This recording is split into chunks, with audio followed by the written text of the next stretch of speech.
Hello, मी प्रमिला. कसे आहात तुम्ही सगळे? असं म्हणतात की कोणत्याही गोष्टीची जर सुरुवात करायची असेल तर त्यासाठी 21 दिवस ती गोष्ट करावी लागते.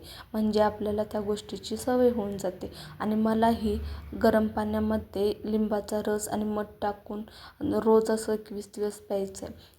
आज उठल्या उठल्या पहिलं ते पाणी पिऊन घेतलं आणि मग आंघोळीसाठी पाणी लावून घेतलं. मी केसामध्ये चिक शॅम्पू वापरते.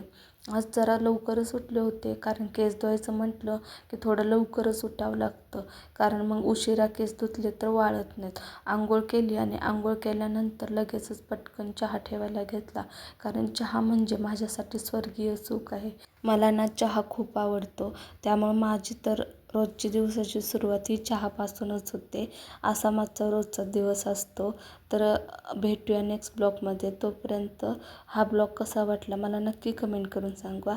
Bye bye.